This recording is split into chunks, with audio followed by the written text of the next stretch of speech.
don't analyze your thoughts. Don't follow your thoughts. Find the thinker and the mind dissolves. So I was analyzing thoughts. I was following these practices, and even in the meditations in my book are great. They help you. But when you can learn to be peace, which means you surrender to all of it, and you can get your mind out of the way, and you can enter that peaceful now, that present moment that's so full of everything that you need. But we get the mind out and stop thinking, just be peace. Wow. Avalanches of abundance show up in your life, emotionally, socially, spiritually, financially, physically. I mean, it's amazing. So that's been the recent shift to say, it doesn't seem sexy, it doesn't seem credible, but being peace instead of trying to be peaceful has been the quantum shift in my life. Hello, I'm Dr. Jim Price, and welcome to the Purpose and Progress podcast. This is the place where we explore how purpose can guide our actions and how growth can become a part of our everyday lives. On the show, I talk with amazing guests, from educators and creators to everyday people with extraordinary stories about the challenges they face, the lessons they've learned, and how to keep moving forward. My goal is to share conversations that inspire you to live intentionally, embrace growth, and take meaningful steps to your own purpose. Let's get started. Hello, welcome to the Progress Podcast Show. I'm your host, Dr. Jim Price, where we share inspirational stories of fabulous people from all over the world, for that matter, sharing their stories. So people see the success and they don't always know the backdrop to how people got to where they're at. So we like to have this show be a part of sharing that journey of understanding how people got to where they're at. And there's always a beginning story to everyone's story. And here we want to use those stories as motivation and inspiration toward the viewers and audience that are watching today. So we have another fabulous guest today. He's the author of the hit book, The Nowist, teaching people about present moment awareness to attract abundance. And he's a producer and a speaker. I'm so glad to have on the show, Billy Mandarino. I'm so happy to have you on the show, Billy. How are you doing today? Another day in paradise, Dr. Jim. Thank you so much for having me. It's my honor to be of service to your audience, to you. And we're all connected in this world, in this life. And so I'm just about how can I serve people on a higher level? Absolutely. And that's why we were just talking before we started, having a similar purpose, wanting to inspire others through positive change, inspiring others to heal, inspiring others to look at themselves in a way where they can think about themselves in a positive light and progress toward that, or whatever their goals and aspirations may be, to know that you can achieve those goals and aspirations if you put yourself in a position where you're feeling good about yourself and understanding deeper levels of yourself instead of the surface level stuff. Sometimes it takes going within to really understand yourself personally. So we were just talking about that before, how our that aligns in terms of my purpose and how your purpose aligns with helping others and having people see a different dimension to themselves and stuff like that. I definitely love the work that you're doing, Billy. I love it. Thank you so much. So we're going to kind of get into some of these questions. And I think the first thing we want to know is, when do you kind of feel that your journey started and what kind of maybe influenced that in that way? We all run into challenges in this life. I've heard this analogy said many times. It says, if you want to grow, physically, you have to press up against a lot of resistance. Like Arnold Schwarzenegger, the Guinness Book of World Records has him as the most incredible human physique in the history of the world. And he had to press up against a lot of resistance with those muscles to get him shaped just that way. So all of us in our life press up against resistance, but so many people shirk away from it and they shrink to it and they let it kind of overwhelm them and they just don't rise to the challenge. Well, same thing happened to me. I mean, I was overwhelmed in this world as a probably a 20-year-old man having my first kind of existential life crisis and come from a divorced family, 6 kids, had to sit in front of a judge and pick which one I wanted to live with at 7 years old. Yeah. Kind of a tough divorce for all of us kids, really tough. So I always found a spiritual path. I've always been a devout, spiritual seeker. I mean, raised Christian, Catholic, Mormon. I've had all these different types of religions in my life. But the truth was I was always seeking for not just the one, but the oneness of it all. Yeah. And I realized that to connect with that oneness in the stress of my life, in the overwhelming times of my life, very early at 7, then at 20, another life-changing experience happened with an accident that changed everything in my life. Not that long ago, 5 years ago, I was paralyzed, had to learn to walk again, Wow. talk again. I got Guillain-Barré syndrome from COVID. It almost took me out. So I think about all those collectively because, time, as Einstein said, is an illusion. Mm, So I think about the beginning, but this illusion that we live in, this time bound illusion, mm, I try to overcome that illusion. That's my focus. So living as a nowist, I mean, that came to me early in my 20s, that very first, where I was old enough to know, like, hey, stress is overtaking my life. mm, My focus is living in that rearview mirror. I don't know about you, Jim. If you're driving your car and you're looking in that rearview mirror, you're going to crash your car every time. Well, I find most people spend their life that way. They're driving forward and they're always looking back. mm, And no wonder there's so much stress and overwhelm and heart disease and all these terrible illnesses that affect people because they haven't figured out how to master the present moment. And so my book is all about teaching people how to live in the present moment as a way of life, as a practice. So through all the stresses and overwhelms of my life, I found that the present moment is the most powerful part of our daily life that we don't spend a lot of time with. But that's where the change is, the awareness of the present moment. And from that is born out so much of the power that you need to go on to get over driving forward, looking in that rearview mirror, being focused, being aware, mm, being connected to the power that you are in this moment, being connected to God in this moment. And that's truly the power that has inspired this book. The book is a spiritual memoir. mm, It's how I found the nowist to be the most powerful part of my living these principles, living this way. And it's not a religion, it's a practice. It connects to God, but it's a practice of living this way consistently. mm. And I love that you talk about the spirituality connected to everything you do. And I mean, you've been through a lot of traumatic things in your life, and to have the be able to overcome a lot of those things, and have you have bring awareness to yourself through those obstacles and stuff that you faced in life and stuff like that. That speaks true to the idea of spirituality that you speak of. And I'm one definitely to be connected with spirituality. I always say I pray and incorporate prayer into every project I do, whether it's whatever it might be with the books, animation, whatever it might be, podcasting like we're doing here. I always incorporate prayer as a part of that overall package of everything I do, because I feel like when you do those things, you open up the opportunity and doors for good things to happen. And, sometimes I always say people will pray, but the important thing is to not always just pray when things are bad, pray when things are good too. Sometimes people will just pray when things are going bad, and then they forget to say thanks afterwards. And I think that's what I think that spirituality really spoke volumes to me. Amen, Jim. I love that you spoke about prayer because before I've been on hundreds of podcasts, and every time before I get on a podcast, I pray. I open myself up, not for my words to come through, but for the words to come through that someone might be watching or listening to this 10 years from now. Who knows, 100 years from now. But in this moment, getting out of the egoic construct of what I want to say and what I want to, instead of just being open to what's supposed to come through. And I think people with prayer, they lose that connection with the feeling. And if you look back to the Dead Sea Scrolls and those caves in Afghanistan in 1947, those Dead Sea Scrolls were mostly the book of Isaiah. And the book of Isaiah was talking about prayer as a feeling. And I think we miss that in our prayers. We get caught up in the words, we repeat it, it's a mantra, there's a mudra, we constantly get caught up in the repetition, but we forget about the feeling of the prayer. That's the energy, that's the vacuum that brings God, that brings that universal spiritual connection back to source to help us overcome these tough things in our life. It's prayer as a feeling that's most important. Absolutely. I mean, and I think a lot of people they lose sight of that and stuff like that, and how important that can be to your life when you incorporate those things. And that's all part of self care too. When you talk about the ideas of prayer, that consists of the self care too. You pray, you do the self care things to bring more awareness to yourself and understanding to yourself. I mean, so those things are so important. All those things are so important.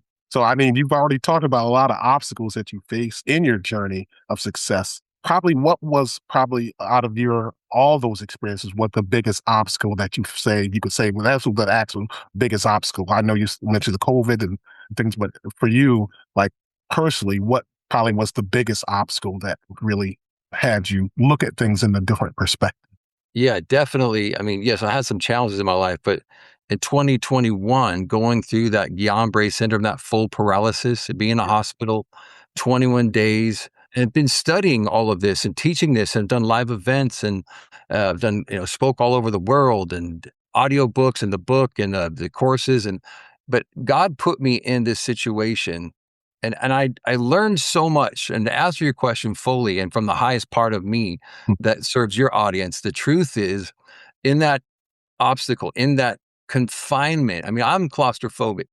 And when I was fully paralyzed, my wife and daughter had to carry me down the stairs, put me in the car, and it was COVID. I don't know if you remember, everything was locked down. So they Yes. basically put my floppy body in a wheelchair. I had to sit there in the rain because there's 90 COVID patients just like in this COVID ward of this hospital here in Santa Barbara.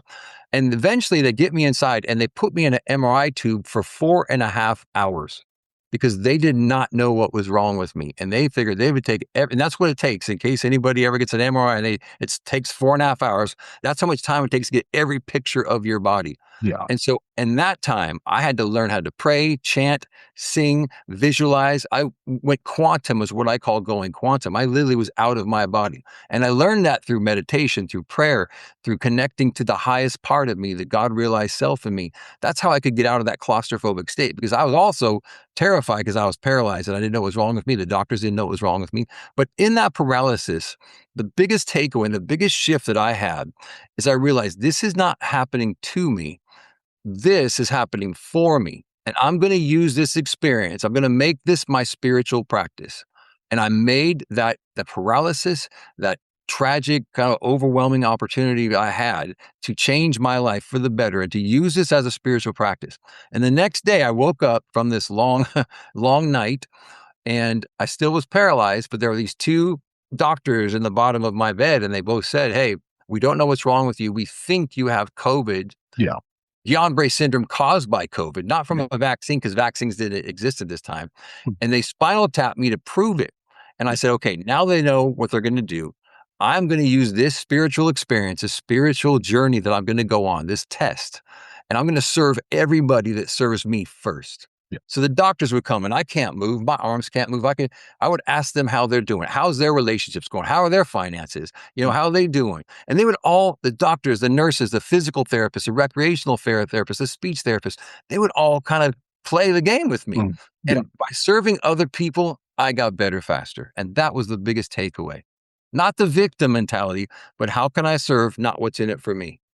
Wow, that's a tremendous testimony in itself, just to having you overcome. I mean, a lot of people just, they get in situations similar like that and they just don't know where to go. They have no answers and they lose hope and all this stuff. And I mean, you're definitely a living testimony of overcoming. And I'm not saying, Jim, that it was easy. It was not easy, but I did recognize, and this is the key for any change. You've probably known this for years, that awareness is step Mhm. one. Mm. I was aware that this was happening for me, not to me. Mm. And I've done so much practice spiritual work, just work on a higher part of myself, the higher dimension, that I knew that this was not going to take, I'm not going out this way. I'm going to use this as a spiritual practice to serve others. So ultimately, that takeaway, and I got better faster. I had some miraculous healings. I got Mm. out of there, after 21 days. I was walking with the cane. 6 weeks later, I was back into my life when the doctors thought it would be about a year. Yeah. Because Guillain-Barré syndrome means that the myelin that covers your nerves Mm. is all eaten because my immune system attacked itself. So that has to grow like your fingernail, but it grew fast. And I was back in. So I knew that it was connected to part of that awareness that I had that this is what's going to take to heal. And the mind body connection is not just a woo woo science thing or a Yeah. spiritual pseudoscience thing, is real. Yeah. My mind and my body connected and healed in a quantum speed. Wow, that's an amazing story. And thanks for being open like that to share that aspect of what your experiences have been through, and now, people see the success. And like I say, people don't always know the story and the journey behind the success. They only see the glamour and the glory and all the lights and everything else, but they don't ever really see the backdrop of what the steps were to get to that point, the obstacles that were overcome, the hurdles in life that were overcome, the things that were endured during the process of getting to the next stage, getting to the next part, getting to that next step and everything. So that's such a tremendous story right there. So yes, that definitely answered everything. And it's a blessing that, to be able to share this and be with you and see you, motivating others and using your platform to be able to inspire others to make it through those hurdles and obstacles that they face in their lives too. It's definitely inspirational, Billy. Definitely. Thank you. Thank you, Jim. My So, pleasure. yeah. So I also want to know, the audience wants to know too, what probably would you feel is your greatest achievement that's really been dear to you in terms of your journey to get where you are? Maybe achievement that you feel like connected to the most that really brings you pride and joy and, helping in terms of helping others. Do you know what is so weird is it's a great question. I don't always answer it this way, but what I've found recently, I've been studying this. I mean, the book came out almost 10 years. I mean, I started working on this about 10 years ago. Book came out in 2018, but prior to that, I was still speaking, talking and doing events and just serving people and trying to convince them and cajole them and inspire them into this idea of spending time in the present moment, not so much in linearity, but in the vertical. And when that past future time meets the vertical divine timeline where those cross, that's the now. And what's happened to me just 6 months ago, it's so interesting, that it comes down to this simple thing. But I had a kind of a quantum shift. In the Zen tradition, they call it a satori, they call it an epiphany. I had another one, and it just happened a few months ago. And it's a simple, and the audience and everybody might miss it because it's so simple. It seems so obvious. Mm. But, I learned that being peaceful, right? We try to be peaceful. We have prayer. We go to church. We meditate. We go to our ashrams. We have our mantras and our mudras. We get into these peaceful states. But how often are you being peace? Yeah. Yeah. So what has shifted for me in the last few months is I've learned for the first time in my life what it's like to be peace, not to be peaceful. Yeah. That is honestly, out of all these years of studying and working, and I'm 58 years old, Mm. and all my life I've been a spiritual seeker. Mm. I've had this spiritual hunger that's never satisfied. Yeah. I'm constantly, I feel like we're always growing. We're here in this earth school to learn and to bring glory to God and to be more like God. But what I've realized is I was doing the things to be peaceful, but now I've learned how to be peace. And it's such a huge shift when you think about it, because being peace means that you can get out of your thinking mind. This great teacher from the East said, don't analyze your thoughts. Don't follow your thoughts. Find the thinker and the mind dissolves. So I was analyzing thoughts. I was following these practices, and even in the meditations in my book are great. They help you. But when you can learn to be peace, which means you surrender to all of it, and you can get your mind out of the way, and you can enter that peaceful now, that present moment that's so full of everything that you need. But when you get the mind out and stop thinking, just be peace. Wow. Avalanches of abundance show up in your life, emotionally, socially, spiritually, financially, physically. I mean, it's amazing. So that's been the recent shift to say, it doesn't seem sexy, it doesn't seem credible, but being peace instead of trying to be peaceful has been the quantum shift in my life. Looking for books that spark imagination and teach valuable lessons? The Adventures of Harold from the Hood has 4 wonderful titles: A Trip to the Park, Friends Like Different Things, Fun Time Lunchtime, and When I Feel So Annoyed. Kids can enjoy animated videos, fun coloring pages, and interactive activity books that make learning about empathy, friendship, and social skills exciting. All books are available on every platform. Dive in today at jimpricebooks.education. jimpricebooks.education. Stay blessed. Absolutely. And I resonate with that. The peace, like people sometimes don't have a lot of peace in their lives. Oh, yeah. It brings a lot of turmoil and chaos and, be able to understand themselves to get to that point of having true peace, within themselves and true peace in their lives. It does. It just branches off into every aspect of your life when you have real, true peace within yourself. It's almost like contagiously just branches off into everything else. And all of a sudden, you're having all these things happening, doors opening and opportunities presenting themselves. And you're like, wow. And that is all about that inner peace. It is that inner peace. And that's what we all search for. Is everyone, one-on-one clients that I work with, we have this 12-week program called Becoming Your Infinite Self. And at the end of the 12 weeks, that's usually the focus. Like, can the client and the student can find the inner peace as a part of their day and not just this 20-minute, 30-minute, 2-hour meditation they could do in the morning or the night, but can you find it throughout your day? That's why being a Nowist for me is so important, because to do that means you're doing it consistently, you're being peace consistently, which means you're out of linearity, you're out of chronological time, you're in that divine time. That crossification is the now. You're entering that more consistently throughout your life, which means when you put your attention on something, when you are being peace, instead of trying to be peaceful, then you put your intention on, hey, I want to crack attract a relationship in my life. I want some financial abundance. I'm ready to be healed of this disease. And you attach yourself to this present moment like it's a detachment and an attachment at the same time because you are just being peace. You surrender, almost like you're in water. How do you experience water? You can't grasp at water to try and swim. You have to be one with it. You have to glide with it. So being peace is very much like that.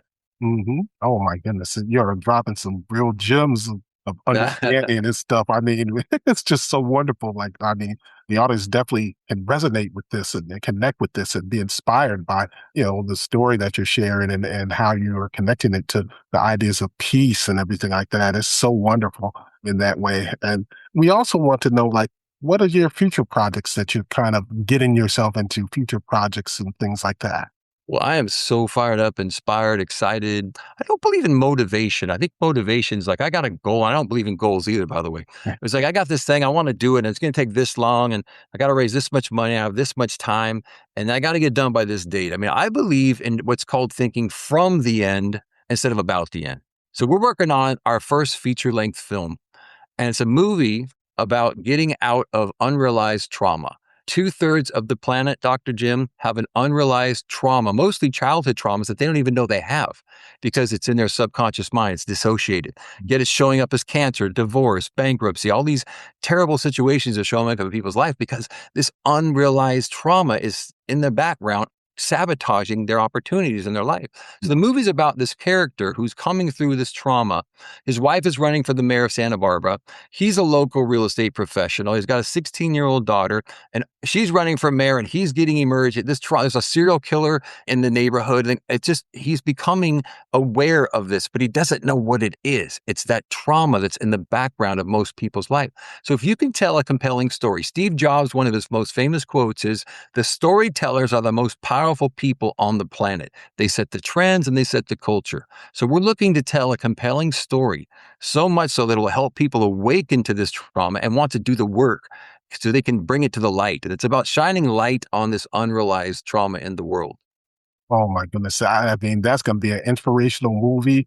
And, I always love, material like that that's inspirational and have you can look at things from a different perspective and go through the ideas of how to overcome trauma and things of that nature. So I'm definitely going to be looking forward to that. And thanks for sharing that. I mean, our audience is definitely going to be looking forward to that too. And I know it does take time for a lot of those things. So, It does. I mean, we've got a pretty big budget. We've raised some funds already. And if you go to my website, which is billymandarino.com, yeah. that's the main that links out to all our social media. We've got, 600 free videos on our YouTube channel, which if you go to billymandarino.com, it links out. But you also can click on For Now Film, which is a tab on billymandarino.com. And you can look at a trailer. You can see the song that my band has produced, which is the trailer song. It gives people an idea of what we're doing. People can support this. This is really a movie slash mission, not just a movie. Wow, you are really how they say go running all cylinders with that right there. I tell you, this project has got everything. I'm so inspired by it. My wife and daughter, they're on board. I mean, because crazy dad, he's just got another idea to help people in this world and help people on a bigger scale. Because we've done live events. We've done live events. My band's crews produced music. We've performed. We've inspired people and got communities together. But if you can tell a compelling story, get it on the big screen and the small screen, Yeah. you can change a lot of lives and serve a lot of people. So I'm all about what's the biggest impact I can make. And I feel like this movie is the next thing. Wow, such a compelling and just an inspirational story all around. This has definitely been a fabulous conversation in terms of healing, dealing with trauma and understanding trauma, connecting to prayer, spirituality. This conversation has had a plethora of real inspirational, motivational tools that the audience can really gravitate to and use in their lives to be able to inspire and improve their lives and move toward whatever stage that they're trying to move toward in terms of their inspirations and goals and whatever else they try to do. So, Billy, this has been tremendous conversation. I definitely want to make sure reiterate to the audience how to connect. 'Cause I know you have the book as well, and we just want to know as the audience just repeat kind of like the how to get in contact with the audience to connect Absolutely. with you. Please, everyone, please go to my name. It's Billy Mandarino. It's spelled like the mandarin orange with the O on the end, Mandarino. billymandarino.com, and it links out to everything: LinkedIn, TikTok, Instagram, social, everything, a YouTube channel. But our YouTube channel has really got a powerful series of videos. We got almost 19,000 subscribers to our YouTube channel, and it's serving the world. It's serving people, giving them these concepts, giving them stories and ideas and practices and ways to get out of stress and overwhelm and anxiety. Just a new spark in your life. It can happen. It all happens in the present moment. Wow, that is fabulous, and I'm sure our audience, definitely have enjoyed this conversation as I have too. So, I mean, we're just gonna always push forward to be positive, more mindful people, thinking about the best things we can do in our lives to improve our lives any way we can. And that's going to continue to be our mission, to bring guests on that are inspirational, just like Billy and his story, sharing with us. So it's always a blessing to have guests who understand about the healing journey and try and motivate it to have other people want to heal themselves and motivate themselves in that way. So thank you for having you today, Billy. And Oh, I'm blessed by you, Dr. Jim. I appreciate your audience. I appreciate you so much, my friend. And it's just an honor to get this message out to more people. And I appreciate you having me on your show today. absolutely. And all those watching this podcast, please subscribe to the channel and everything like that. And, we're going to continue to push purpose and prayer and all the things necessary to take the next step in your life. So in the meantime, this is the Purpose Progress Podcast Show with your host, Dr. Price, and we'll see you next time. Stay blessed. Thank you for joining me on this episode of the Purpose in Progress Podcast. I hope today's conversation gave you insight, inspiration, or a fresh perspective to help you move forward with purpose. If you enjoyed the episode, please subscribe, leave a review, and share it with someone who could use a little encouragement. You can also support the podcast through the donation link in the show notes. Every contribution helps us keep sharing stories that uplift and inspire. Remember, your purpose is waiting, and progress never stops. I'll see you next time.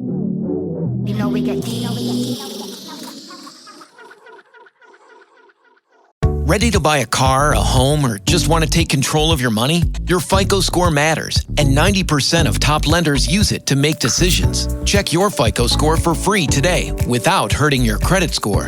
Visit myfico.com/free or download the MyFICO app today. MyFICO gives you the score lenders use most, plus credit reports and real-time alerts to help keep you on top of your credit. Visit myfico.com/free and take the mystery out of your FICO score.